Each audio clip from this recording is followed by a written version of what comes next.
साईं राम। आज हम आए हैं श्री साईं बाबा की नगरी शिरडी में। शिरडी महाराष्ट्र का वह स्थान है जहाँ साईं बाबा ने निवास किया तथा कई लीलाएं रची। साईं बाबा को विठल तथा दत्तात्रेय अवतार के रूप में जाना जाता है। शिरडी आने के लिए हवाई यात्रा, रेल यात्रा या सड़क मार्ग से आसानी से पहुंचा जा सकता है। साईं नगर स्टेशन से ऑटो या कार से मंदिर केवल 15 मिनट, कोपरगांव स्टेशन से 25 मिनट तथा मनमाड़ जंक्शन से 2 घंटे में आसानी से पहुंचा जा सकता है। साईं बाबा के समय शिरडी एक छोटा सा गांव था, परंतु उनकी ख्याति से आज ये हर सुविधा से युक्त एक शहर बन चुका है। यात्रियों से रुकने के लिए श्री साईं बाबा संस्थान द्वारा कई यात्री निवास बनाए हुए हैं, जिनकी बुकिंग पहले से ही ऑनलाइन की जाती है।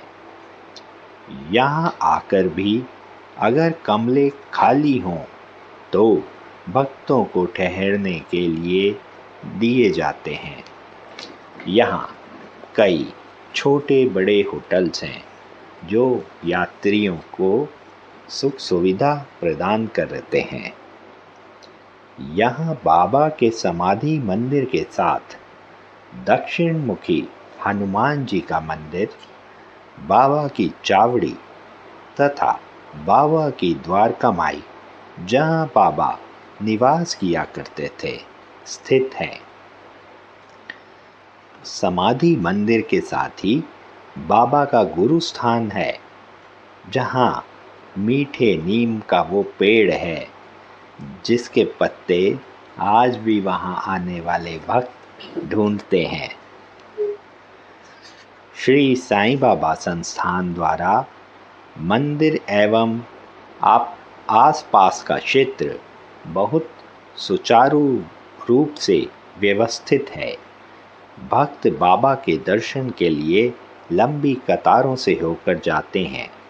यहाँ 4 बार आरती होती है। सुबह 4:30 बजे काकड़ आरती, दोपहर 12 बजे मध्य आरती, सूर्यास्त के समय धूप आरती और रात को शयन आरती।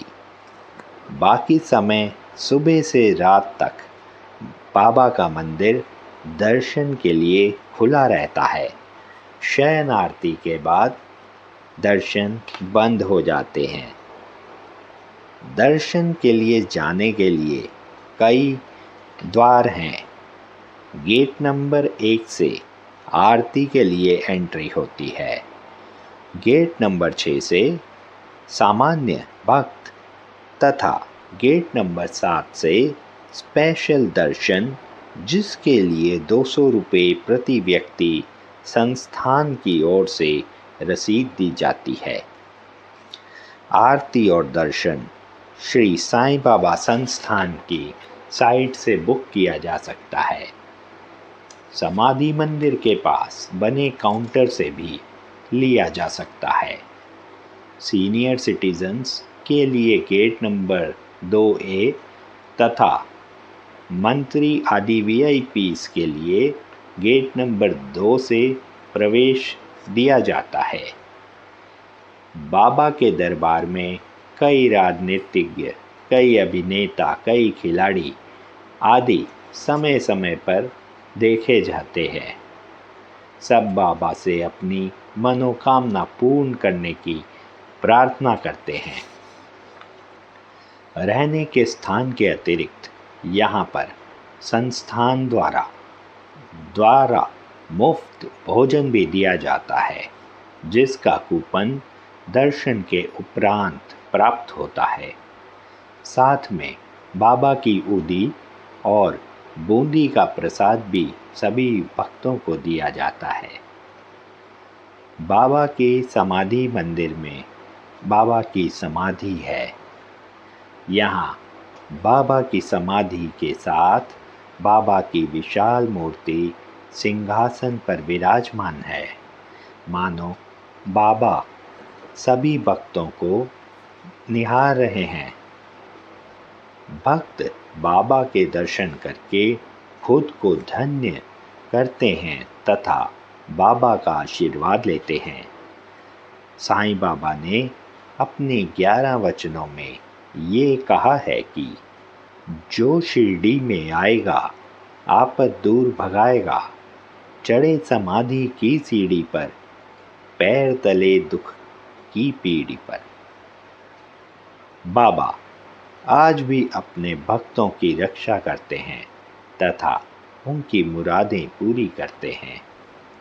बाबा के भक्त उनके अनेक चमत्कारों के विषय में बताते हैं। साईं बाबा की अनेक कथाएं हैं जिनमें उन्होंने भक्तों का कल्याण किया। एक बार उन्होंने चक्की में आटा पीसकर शिरडी को हैजा जैसी बीमारी से बचाया। एक बार उन्होंने पानी से दिए जलाए जिससे उनकी ख्याति दूर दूर तक फैल गई। ऐसे अनेक कई चमत्कार हैं जो लोगों ने देखे एवं उनका वर्णन किया। हेमाडपंत द्वारा लिखित श्री साईं सच्चरित्र में बाबा की कई चमत्कारिक लीलाओं के विषय में बताया गया है। यह पुस्तक श्री साईं बाबा संस्थान द्वारा इंग्लिश, हिंदी, मराठी, बंगाली, कन्नड़ आदि अनेक भाषाओं में उपलब्ध है। बाबा ने सदा अपने भक्तों को श्रद्धा सबूरी का पाठ सिखाया। उन्होंने कहा कि सदा श्रद्धा रखो तथा सबूरी मतलब सब्र करो। जो श्रद्धा रखता है और सब्र करता है उसको अवश्य उसका फल मिलता है। वे सदा कहते थे, सबका मालिक एक, यानी भगवान एक ही हैं, उनमें कोई अंतर नहीं है। कहते हैं कि 16 वर्ष की आयु में नीम वृक्ष के नीचे तप करते हुए एक तेजस्वी किशोर को बाईजाबाई नामक महिला ने देखा था। कुछ दिन वहाँ रहने के बाद वो वहाँ से कहीं चले गए तथा चांद पाटिल के साथ एक बारात में पुनः शिरडी आए। शिरडी में ही स्थित खंडोबा मंदिर में जब वे जाने लगे तब वहाँ के पुजारी मालसापति ने आओ साईं कहकर संबोधित किया।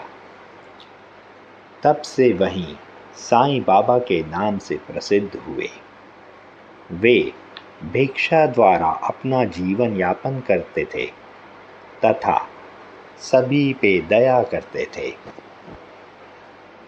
आसपास के लोग उन्हें दैवीय रूप से अवगत होने लगे तथा उनकी ख्याति दूर दूर तक फैलने लगी। उन्होंने कई संकटों से अपने भक्तों की रक्षा की। कुछ समय पश्चात उनकी ख्याति दूर दूर तक फैलने लगी तथा लोग दूर दूर से दर्शन के लिए आने लगे। बाबा का जन्म के विषय में तो कोई नहीं जानता, ना ही बाबा ने कभी अपने विषय में किसी को बताया। बाबा ने कभी अपना धर्म भी नहीं बताया। कुछ लोगों को हिंदू तो कुछ मुसलमान मानते थे, पर बाबा सदा खामोश रहते थे। बाबा सब पर दया करते थे, किसी से कोई भेदभाव नहीं करते थे। उन्होंने सबको मिलजुल कर रहने के लिए सिखाया। बाबा अपने भक्तों का विशेष ध्यान रखते थे। 15 अक्टूबर 1918 के दिन बाबा ने देह त्याग दी। जिस स्थान पर देह त्यागी उसके साथ ही बाबा का आज समाधि मंदिर बनाया गया है। इस समाधि मंदिर के स्थान पर पहले भगवान श्री राधा कृष्ण का मंदिर बनना तय हुआ था, परंतु जब वह मंदिर का ढांचा बनकर तैयार हुआ तब साईं बाबा ने अपना शरीर त्याग दिया। साईं बाबा संस्थान के म्यूज़ियम में आज भी राधा कृष्ण जी एवं राम दरबार की वो मूर्तियां रखी गई हैं जिन्हें मंदिर में स्थापना के लिए लाया गया था। साईं बाबा की समाधि वहीं बनाई गई तथा सिंहासन पर उनकी मूर्ति को विराजमान किया